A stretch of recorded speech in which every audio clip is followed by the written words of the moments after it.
Indonesia Emas 2045 telah lama dicanangkan. Untuk mewujudkannya diperlukan sumber daya manusia yang berkualitas. Salah satu hal fundamental untuk mewujudkan SDM berkualitas adalah melalui pendidikan.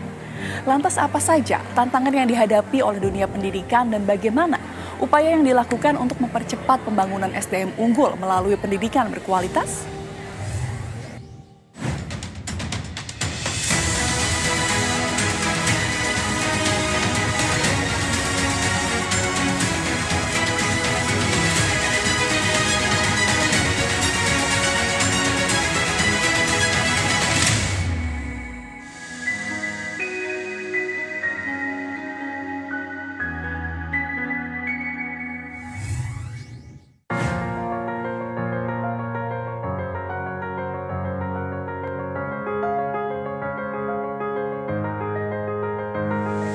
Peningkatan kualitas sumber daya manusia menjadi tantangan terbesar Indonesia guna mengakselerasi laju pertumbuhan ekonomi ke depan. Upaya mencetak SDM berkualitas merupakan isu krusial guna mewujudkan visi Indonesia Emas 2045.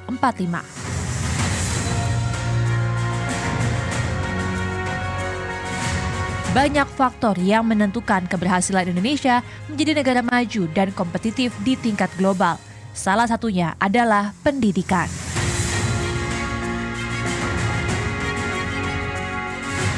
Kriteria mendasar menjadi negara maju yang wajib dipenuhi diantaranya produk domestik bruto per kapita tidak kurang dari $13.000 atau PDB total 3,9 triliun dolar Amerika.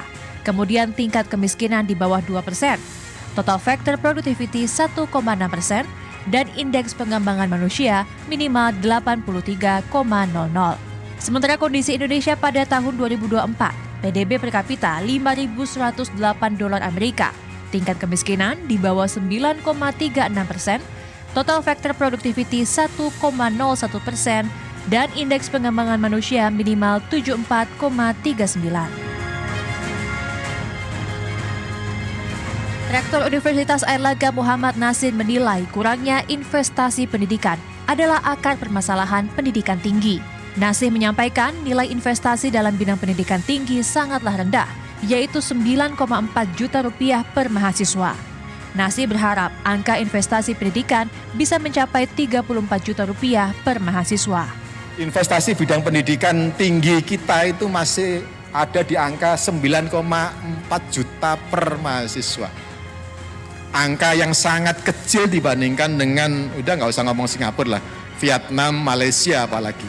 Kalau investasi di bidang pendidikan kita juga bisa naikkan.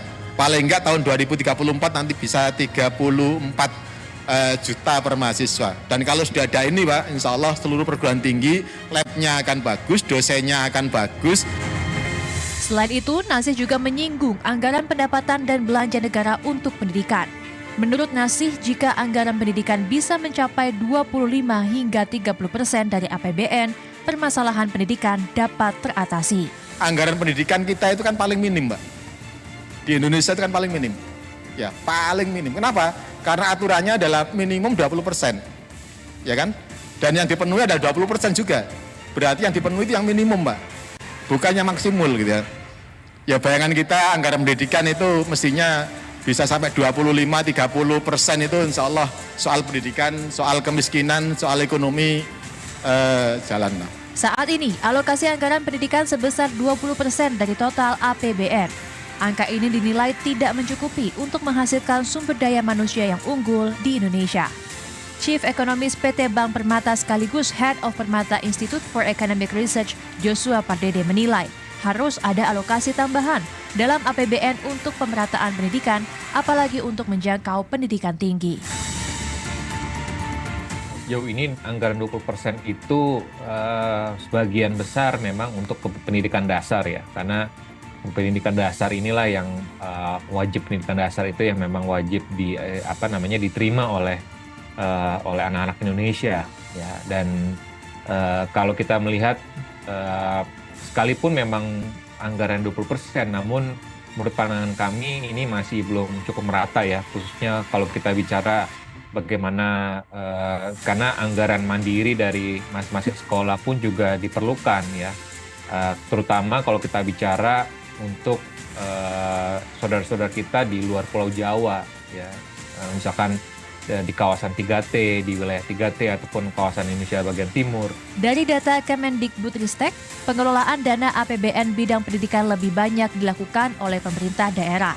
Sementara kementerian hanya mengelola sekitar 3% dari total dana pendidikan yang dialokasikan dalam APBN. Hal ini menunjukkan bahwa pemerintah pusat memiliki peran relatif kecil dalam pengelolaan dana pendidikan.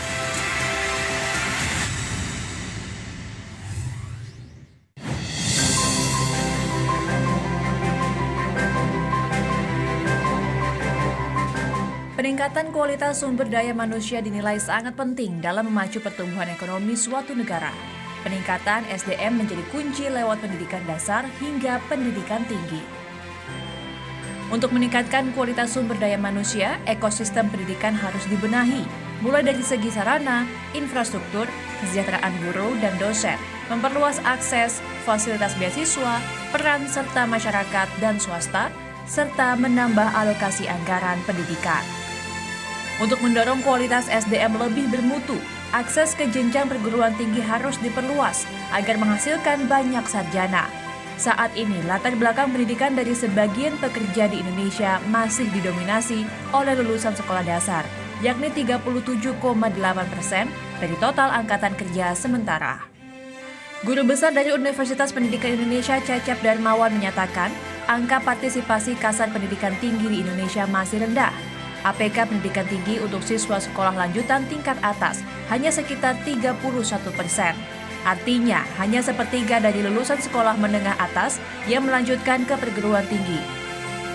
Rendahnya APK mencerminkan tantangan dalam memastikan akses yang merata dan inklusif ke pendidikan tinggi. Bagaimana angka partisipasi kasar atau APK anak-anak SLTA kita ke perguruan tinggi itu hanya 31%. Jadi artinya ada 69% anak-anak kita tingkat SLTA tiap tahun tidak melanjutkan kuliah. Pertanyaannya, kemana mereka? Makanya saya tidak heran kalau sekarang data hampir 9 atau 10 jutaan generasi muda kita jadi pengangguran. Ya, nggak heran, kenapa? Karena lihat data aja tadi kan saya katakan begitu. Belum lagi angka tenaga kerja kita, ya paling banyak tuh lulusan SD.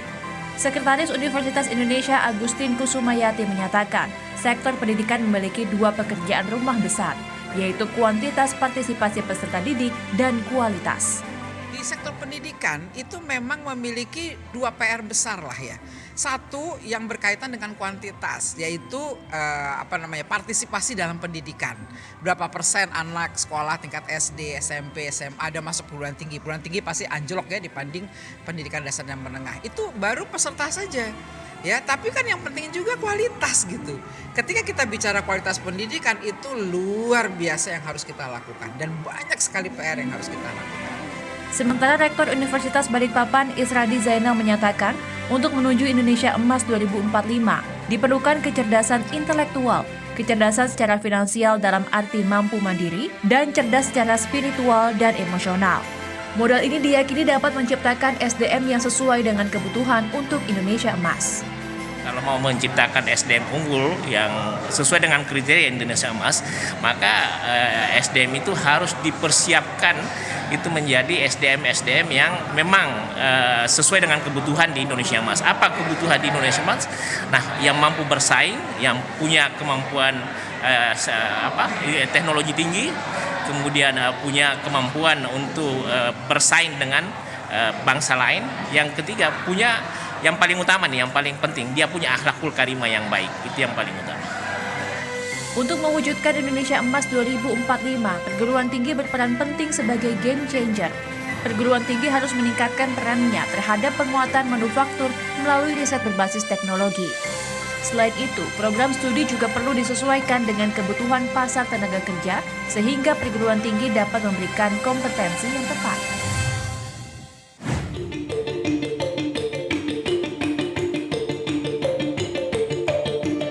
Alokasi anggaran pendidikan sebesar 20% dari total anggaran pendapatan dan belanja negara atau APBN dinilai tidak mencukupi untuk menghasilkan sumber daya manusia yang unggul di Indonesia. Padahal SDM unggul menjadi kunci untuk menggapai status negara maju pada 2045 atau Indonesia Emas 2045.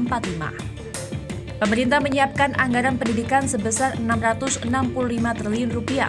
Dari jumlah tersebut, proporsi terbesar anggaran pendidikan sebesar 52% atau 346,5 triliun rupiah adalah transfer ke daerah. Sementara anggaran Kemendikbudristek sendiri hanya 15% atau 98,9 triliun rupiah. Kemudian 12% atau 77 triliun rupiah untuk pengeluaran pembiayaan, 9% atau 62,3 triliun rupiah untuk Kementerian Agama, 7% atau 47,3 triliun rupiah untuk belanja non-kementerian atau lembaga, dan 5% atau 32,9 triliun rupiah untuk kementerian atau lembaga lainnya. Sementara porsi anggaran pendidikan tinggi dari tahun 2020 terus mengalami penurunan. Pada 2020, porsi anggaran sebesar 32,9 triliun rupiah atau 6,9% dari APBN pendidikan.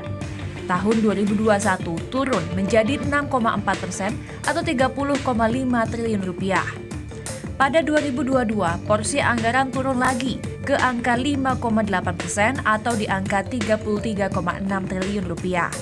Sementara pada 2023, porsi anggaran sebesar 6,6% atau 33,4 triliun rupiah.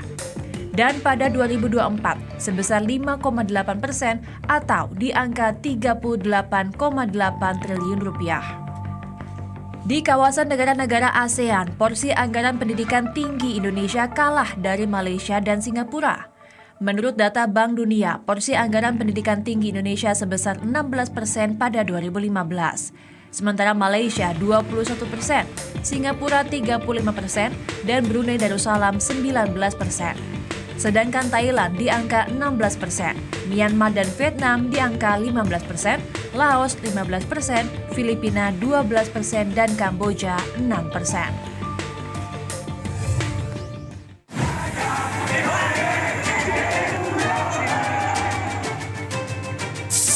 Berbagai tantangan dihadapi dunia pendidikan. Belum lama, mahasiswa di beberapa perguruan tinggi negeri berunjuk rasa menentang kenaikan uang kuliah tunggal. Menimbulkan gejolak, Menteri Pendidikan, Kebudayaan, Riset, dan Teknologi Nadiem Makarim membatalkan kenaikan UKT. Pembebanan UKT yang tinggi kepada mahasiswa dianggap sebagai hal yang kontraproduktif terhadap tingginya kebutuhan lulusan pendidikan tinggi untuk menyongsong Indonesia Emas 2045. Menyoroti hal tersebut, pengamat pendidikan Asep Sapaat melihat ada cara lain bagi perguruan tinggi, khususnya perguruan tinggi negeri berbadan hukum, untuk menjaring pendanaan tanpa membebani mahasiswa, yakni melalui dana abadi. Kalau perguruan tinggi, kampus-kampus bisa dibantu oleh pemerintah memiliki satu, katakan gagasan tentang tadi saya sampaikan tentang dana abadi ya. Jadi kampus punya satu sumber pendanaan yang ini katakan berlimpah ya. Sebenarnya opsi partisipasi dari masyarakat itu bentuknya adalah opsi terakhir gitu, opsi sangat terakhir karena dengan kondisi seperti ini berarti kita bisa punya harapan bahwa anak-anak yang pintar, anak-anak menengah bawah itu bisa masuk ke perguruan tinggi dengan biaya yang sangat bisa dijangkau. Bahkan sebenarnya kalau dananya sudah punya bisa gratis. Dana abadi yang dimaksud adalah dana investasi yang diperoleh dari donasi, misalnya alumni dan mitra perguruan tinggi. Dana abadi dapat dikembangkan dan hasilnya dapat digunakan sebagai bantuan uang kuliah mahasiswa, pembiayaan riset, pengelolaan perguruan tinggi, dan lainnya. Dana abadi bukanlah hal yang baru. Hal ini sudah disebut oleh Menteri Nadiem sejak tahun 2022. Nadiem menyebut dana abadi perguruan tinggi disediakan oleh pemerintah melalui Lembaga Pengelola Dana Pendidikan atau LPDP. Pada awal penginisiasian dana abadi, LPDP menyiapkan dana 7 triliun rupiah yang disalurkan kepada PT NBH. Pengelolaan dana abadi ini diharapkan dapat dipergunakan oleh perguruan tinggi untuk menciptakan pembiayaan pendidikan tinggi yang lebih terjangkau. Untuk bisa menyandang status sebagai negara maju dan mencapai visi Indonesia Emas 2045, peningkatan kualitas pendidikan dasar, menengah, hingga utamanya pendidikan tinggi harus dilakukan. Berbagai strategi dan juga cara inovatif harus ditempuh untuk memenuhi kebutuhan masyarakat ataupun SDM yang unggul dan berkualitas. Salah satunya adalah dengan menambah anggaran pendidikan dan keterlibatan semua pihak baik pemerintah maupun swasta dalam meningkatkan kualitas pendidikan.